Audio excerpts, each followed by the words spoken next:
Do you ever feel like you've somehow become transparent with age? Like the cashier looks past you to help the younger customer? Or your doctor speaks to your adult child instead of you? Or your ideas get ignored until someone younger repeats them? If so, you're experiencing what many call senior invisibility, and you're definitely not alone. Welcome to Wisdom After 70. Today, we're diving into something many of us experience but rarely discuss openly: how after decades of being seen, heard, and valued, many of us suddenly find ourselves fading into the background of our own lives. The bitter irony is that this invisibility happens precisely when we have the most to offer: decades of experience, hard-won wisdom, and the perspective that can only come from living through countless changes.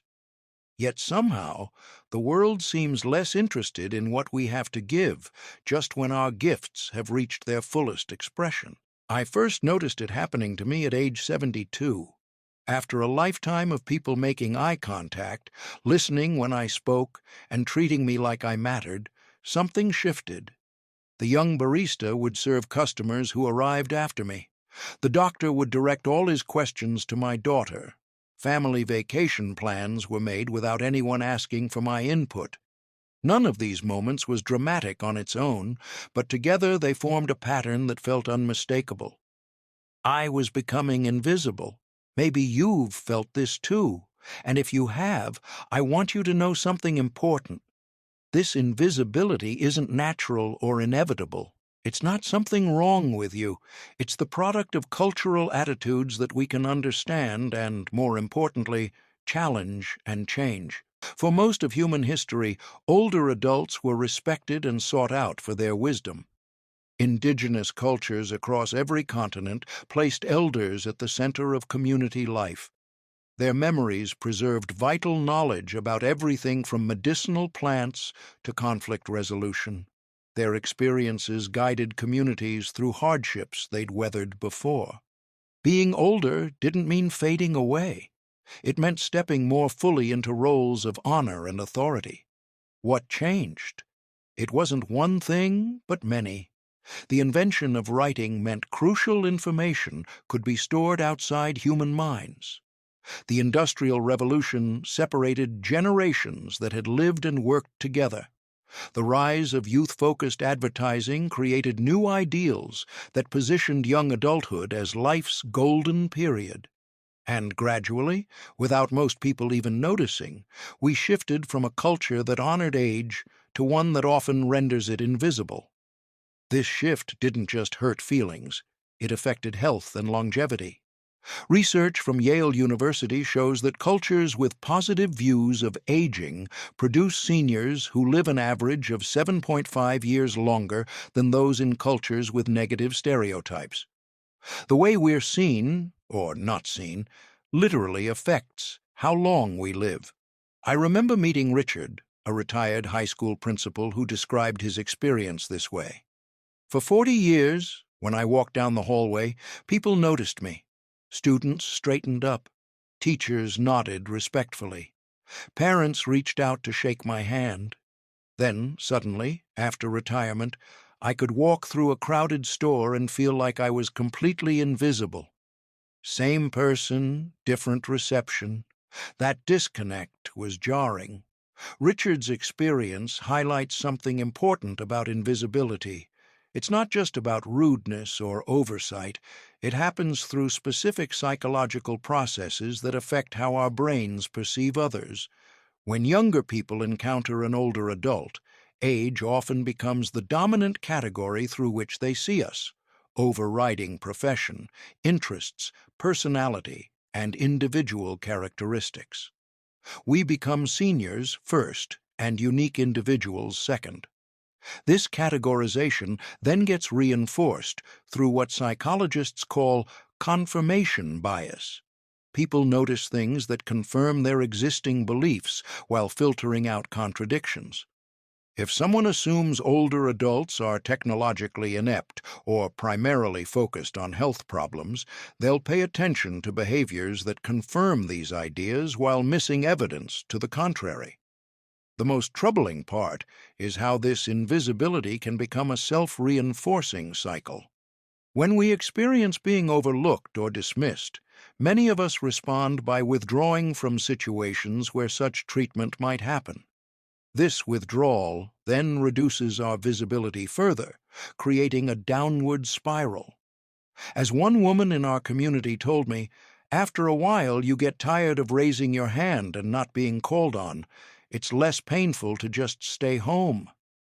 This invisibility shows up across many areas of life. In healthcare settings, doctors often direct questions and explanations to younger companions rather than to senior patients, what geriatricians call the bypass phenomenon. Margaret, an 82-year-old former nurse, visited her doctor with complaints of fatigue only to be told, "What do you expect at your age?" 6 months later, a second opinion revealed severe anemia that, once treated, resolved her symptoms entirely.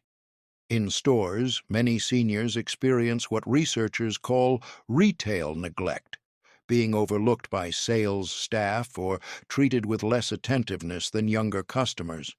Studies found that shoppers over 70 waited an average of 42% longer to receive assistance than shoppers under 40, despite often having greater purchasing power.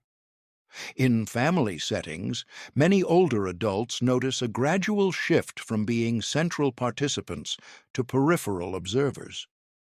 Elena, 79, described how she used to coordinate her family's annual beach trip. "Now I just receive an email with the dates and location decided by my children. They don't seem to consider that I might have preferences worth considering." The digital world creates its own forms of exclusion through designs that don't consider older users' needs, small fonts that can't be adjusted, complex navigation without clear guidance, and assumptions about technological knowledge all create barriers that disproportionately affect seniors. Walter, a 74-year-old former accountant, described his frustration with a banking app. "I consider myself reasonably tech-savvy, but this app assumes knowledge I don't have. When I called customer service, the representative spoke so quickly and used so much jargon that I eventually just asked my grandson to handle my banking, something I'd managed independently for 60 years. These experiences have real costs, not just emotional discomfort, but measurable effects on physical health, cognitive function, and well-being. Research shows that social isolation and loneliness, frequent consequences of invisibility, increase mortality risk by about 30%, putting social disconnection on par with obesity and smoking as health risk factors. The way invisibility affects our thinking is particularly concerning. Studies show that social engagement is one of the strongest predictors of maintaining cognitive abilities as we age. When seniors withdraw from social interaction due to being overlooked, they lose access to the mental stimulation that comes from meaningful exchange with others. Thomas, a 77-year-old former teacher, noticed this after stopping attendance at neighborhood meetings where his contributions were routinely ignored. "I used to leave those meetings mentally energized. Since withdrawing, I've noticed my recall isn't as quick, and I'm not as verbally fluent. It's like certain mental muscles are atrophying from disuse." Communities lose something vital, too, when older voices fade from public life. Studies of neighborhood resilience during disasters find that communities with strong connections across generations recover more quickly than those where age groups are separated. Older adults often possess local knowledge, established social networks, and crisis experience that prove invaluable during community challenges. So, what can we do about all this? How do we reclaim our visibility in a culture that often seems determined not to see us? Research points to several effective strategies. First, we can cultivate what psychologists call continuous identity narratives, stories about ourselves that connect our past, present, and future in meaningful ways. When we clearly articulate who we are across time, we provide others with a framework for seeing us as whole people rather than as generic seniors. Harold, a 76-year-old retired architect, found himself increasingly overlooked after retirement. Rather than accepting this invisibility, he began connecting his current volunteer work with his professional expertise. When I introduced myself not as retired, but as working on accessible housing designs with Habitat for Humanity, conversations completely changed.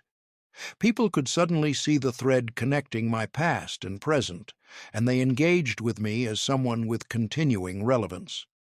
Second, we can adopt strategic visibility practices, specific behaviors that increase the likelihood of being seen and heard. Research shows that prefacing comments with brief context that establishes relevant expertise. During my 15 years managing international teams, I noticed that increases the likelihood that our contributions will be seriously considered.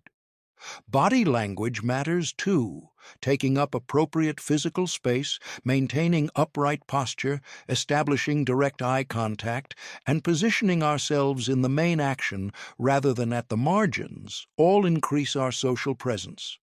Catherine, a 73-year-old former administrator, transformed her experience at community meetings this way. I used to sit against the back wall, speak softly, and wonder why my ideas gained no traction. Now I arrive early to get a seat at the table, project my voice without apologizing, and briefly reference my relevant experience before offering suggestions. The difference in how I'm received is remarkable. Third, we can cultivate relationships across generations that move beyond age stereotypes. Research shows that when older and younger people collaborate on meaningful projects over time, both groups come to see each other more as individuals and less as age categories. Joseph, an 81-year-old retired teacher, found this through a climate action group. When we're planning events or meeting with legislators, our shared commitment transcends age differences. The younger members see me primarily as a fellow activist who happens to have useful organizing experience, not as the old guy. In healthcare settings, we can reclaim our agency through specific practices, preparing written questions before appointments, bringing an advocate who enhances rather than replaces our voice, explicitly requesting direct communication. I appreciate you including my daughter, but I need you to explain my options directly to me, and following up when concerns are dismissed. Research shows these approaches significantly improve both the quality of care and health outcomes. Technology offers another pathway to visibility. While digital spaces can sometimes make invisibility worse, research also shows that strategic digital engagement increases visibility across several life areas. This doesn't mean becoming technology enthusiasts, but learning the specific tools that connect us to what matters. Martin, a 77-year-old botanical illustrator, described how sharing his work online transformed his visibility. For years, my illustrations just sat in portfolios.